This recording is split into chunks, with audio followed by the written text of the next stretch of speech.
I'm historian Craig, and this is NBS History's first episode, Alexander the Not So Great. If you'd like to know more about me and this new YouTube channel, there'll be a link in the description below.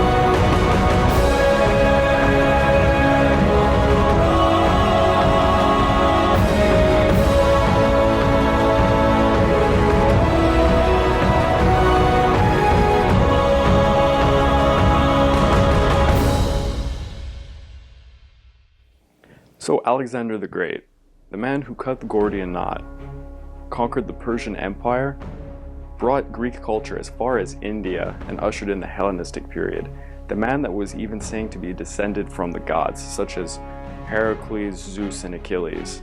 But really, was he so great? In this video, I'm going to give you a few reasons as to why I don't believe so. Alright, so reasons why Alexander is not so great. Let's first talk about how he ascends to the throne. His father, King Philip II, ruler of Macedonia from 359 to 336 BC. The man's assassinated at a wedding in the capital of Macedonia. The man who kills him is Pausanias, who's I know I'm going to gut this word in Greek. He's a member of the Sometophylakians, which translate loosely to friends that kiss. It's a creepy term the Greeks use, just saying, it's a little weird. So this is one of his personal roll guards, basically. The man goes up, stabs Philip II, and tries to run away.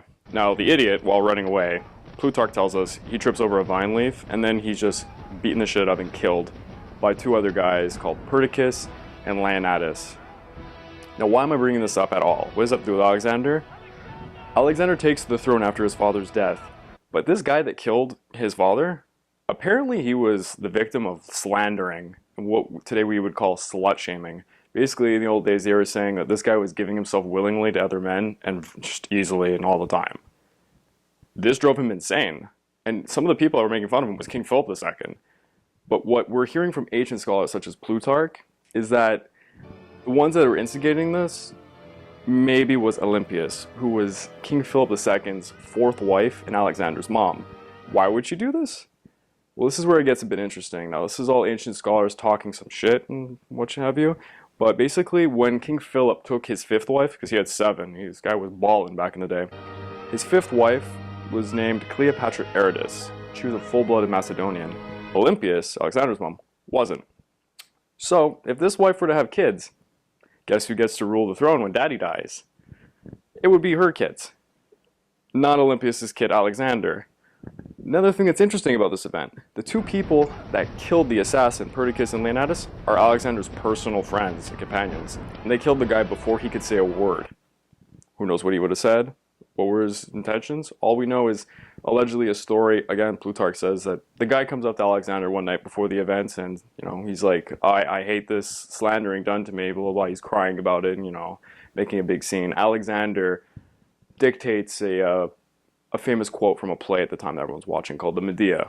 And the quote goes, the bride's father, the bridegroom, and the bride, which basically he's slut-shaming the guy again.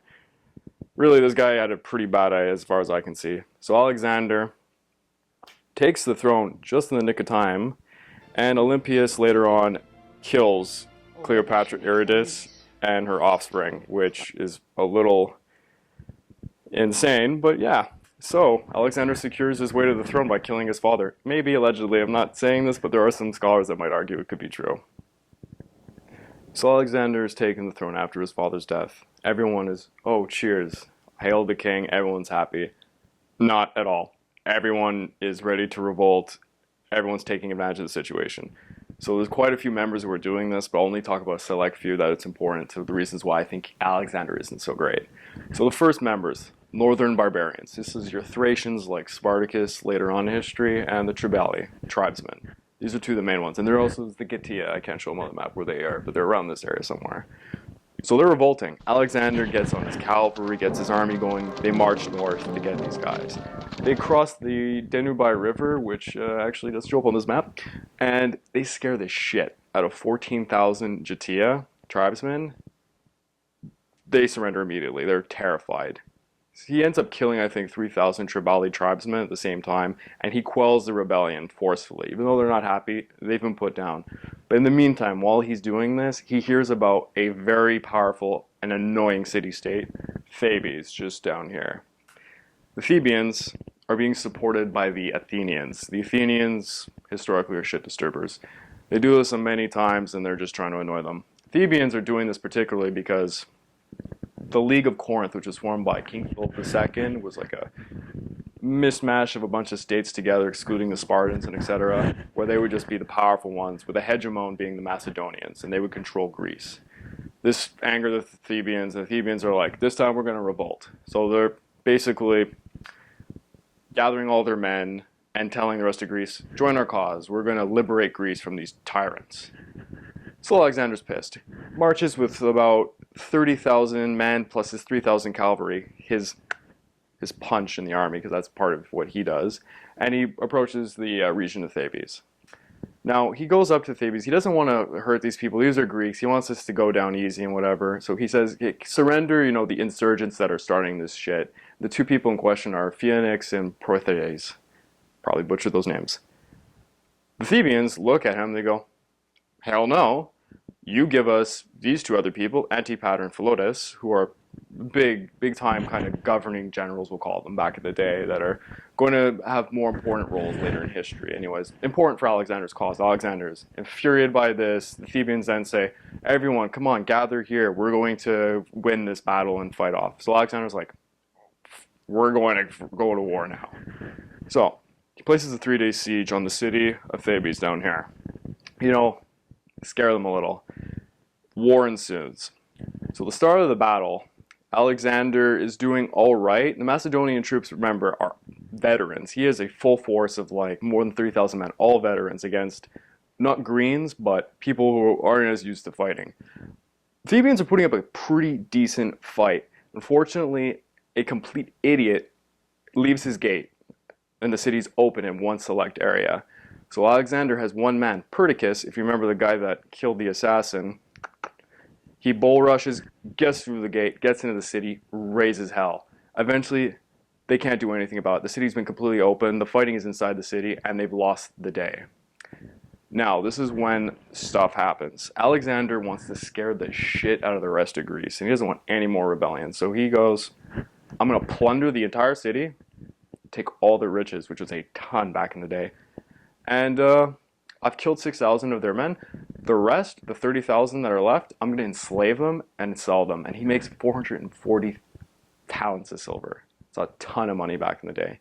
And coincidentally, he was broke before this happened, so it's a little bit timely that he made this money to pay his debt of, some scholars are talking about a range of 200 talents, which is needed for him to go into Persia. So he's raised and burnt this poor city to the ground, scared Greece into submission, and now he's ready to leave Greece and start a campaign into Asia Minor. So, Thebes has been burnt to the ground, people enslaved, what have you. Alexander wants to leave, and he wants to go through the Hellespont and travel over here, Asia Minor. He wants to get riches and plunder because he's broke. And not a lot of people know that at the time, but he needs to get these funds going, or else he can't control his kingdom. He can't control Macedon, let alone Greece, if he doesn't have the funds to, support a standing army like any other great ruler. So in 334 BC, he finally crosses over with 100 triremes, ancient boats, and over 30,000 troops. And he's telling the people at the time, the Persians, all of the terrible things that they did to our people about 100-something years ago, how evil they are. And this King Darius III, who's over here in the Persian Empire, he has done us great harm because he's the reason for the revolts. Apparently, it's not like the people were unhappy. So he travels over. Now what he hasn't said is, this wasn't his plan at all. King Philip II had about 10,000 men waiting in the Hellespont to go and invade, because King Philip wanted to invade because he was broke, and he wanted the great riches of the area, and also this place was a convenient place to caster exiles. Basically, it was like an ancient Australia where if you had problems in Greece, you take the people and you throw them over here to this shithole, apparently. So in 334 BC, he's moved over, and he has many ensuing battles. And you should know that he hasn't declared anything to the Persian Empire. He just shows up, killing willy-nilly, leaving Darius to be like, oh my god, what's going on? I have to defend my country. So one of the first big battles we have is over here at Granicus. Granicus, yeah, I said that one right, I think. So that's in 334 BC, and this battle takes place beside a large river. This is what's key. The Persians outnumber the Greeks slightly, but the Persian army is strongly resilient because of its chariots. Alexander realizes this, and he chooses to go over a muddy riverbank, get all of his troops coming with his cavalry. Chariots are useless, they can't move in the mud. So Alexander devastates them. He loses something like 400, maybe there's about a few thousand wounded, whereas the Persians, they lose 4,000 people off the bat, 2,000 run away, and over 8,000 get enslaved again. The rest are executed, that's what some scholars tell us, but Alexander has a lot of slaves to bring back home, which is the good money back in the day, because slavery was very popular. On top of this, he gets to send 300 beautiful Persian sets of armor back home, where he sends it to a Parthenian in Athens. Reason is, this pisses off the Spartans. Spartans hate Athenians. Everyone hates the Athenians, but the Spartans particularly. So he insults the Spartans, who aren't taking any, they're not joining this at all. It's just like a little cheeky jab at them. And he ensues to go to more battles. So we have another battle over here at Halicarnassus, 333 BC. Now this battle is an interesting one because he's at a siege over a city, and basically it's given up to him for free. The leaders over there, not very happy with how the Persians were running business, they give it up to him. So Alexander got a free win. Now there's many other battles that are happening at this time, but I can't speak of all of them because it's a very long and fascinating history, such as the Battle of the Gordian over here in 333 BC, which is actually where the cutting of the Gordian knot does come from. It's a myth publicized before his time in which he was going to do a great event. The relevance is it just proves that he is the real true ruler that's coming to destroy the Persian Empire. But anyways, we're coming up to a very important battle, which is the Battle of Issus. He's not fighting the terrorist group ISIS, but I probably am just saying that wrong. So in 333 BC, he's going to fight Darius for the first time in the field. So Darius III has made a stand at this place. Now, Darius has many more forces than him. Alexander's showing up at this time with about 40,000 because he's recruited some people as he's gone along the way. And Darius has a force between 60 to 80,000, depending on what modern day scholars you're talking to. Ancient scholars will tell you something between 250,000 to 600,000, because the ancient Greek scholars were full of shit, and they love to just exaggerate. The Battle of 300 is the best indicator of this. It's the most ridiculous exaggeration you've ever heard of in your life. Anyways, Darius sees that Alexander has split his forces up. Now Alexander has taken a right flank in this battle, where he has his cavalry. Parmenion, which is Alexander's greatest general, who's actually the guy winning all the battles for him, not Alexander, but we'll talk about that later. Parmenion has his cavalrymen and another flank on the left. The Persians send their forces against Parmenion's forces, and there's a phalanx battle between both sides.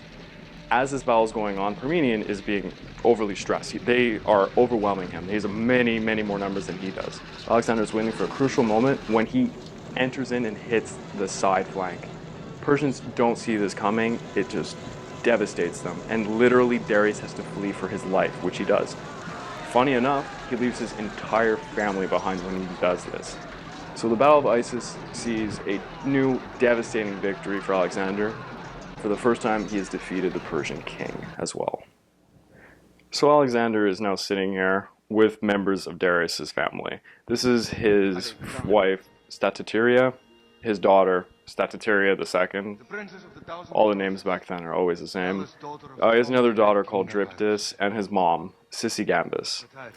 And he wants to ransom his family back, because now Darius has run over around this area where he'll get caught up later in history. So Darius decides to send a letter to Alexander.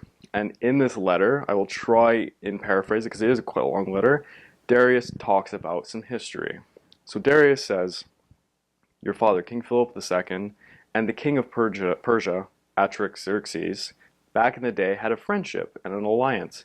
Now, when Artaxerxes died and his son took the throne, who was Arses, your father was the aggressor. Even though the Persians had done you no harm to Greece or to Macedonia, you had attacked us. You sent 0 envoys when you attacked us, came into my lands. I am merely defending them. I speak to you from one king to another. Please allow me to ransom my family back. So Alexander receives the letter, and he decides to send a letter of his own. This is the biggest piece of ancient historian propaganda you'll ever see, and it's actually hilarious.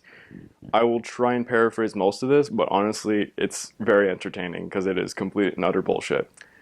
This is Alexander's Manifesto to Darius. I will be speaking as if I was Alexander because it works. Your ancestors invaded Greece and Macedonia, even though we did you no harm. I am the appointed commander-in-chief, hegemon of the Greek, aiming to punish the Persians since you are the aggressors. You gave support to the people of Perinthus, who hurt my father. You also riled up all of my friends in the rest of Greece to revolt, and you sent money to those despicable Spartans so that they could hurt our cause also. By the grace of the gods, I have won all the battles and defeated all of your satraps. Those are Persian generals. I have even defeated you in combat. I own the country. He's only attacked like a few areas here, but all of this is his, apparently. It's not currently being owned by Darius, who's still in charge, but whatever, Alexander. Now, your people join me freely by their own free will, and they fight for my cause against you. It's complete bullshit. He's paying them. They're mercenaries like anyone else in history. Darius has Greeks of his own. Most of his army is Greek. It's all mercenaries. Back in the day, you sold your sword. That's what you were. You were a sellsword. Game of Thrones reference there. Do not come to me as a king or as ruler of Asia. Do not write to me as an equal. You state your demands to me, the master of your possessions, and I shall deal with you as a wrongdoer. If you wish to claim that you're a king, you stand and fight for that title. And if you wish to have your family, come, personally. And if you can tell me something that I like, I will give them to you. And this is basically Alexander's way of completely fabricating a story about Persians hurting his people. It's not true at all. He is the aggressor in all case. And he's basically just saying what he has to try and make himself look good. And it's just utter bullshit, which is Alexander in a nutshell. And on the next part, I will talk more about this bullshit. Alexander goes on to fabricate the idea that he's a god, which isn't just his bit. Almost every Greek king does this. But on top of this, I will talk about him getting drunk at parties, killing his best friends, being a stupid teenager and an emotional emo kid at some times, and basically not being able to control any of the large cities he takes over, conquering a, we're told, expansive large empire over here, which is literally just a few dots on the map going in a line, but we expand it this large. It's very exaggerated, and other issues that make him not so great.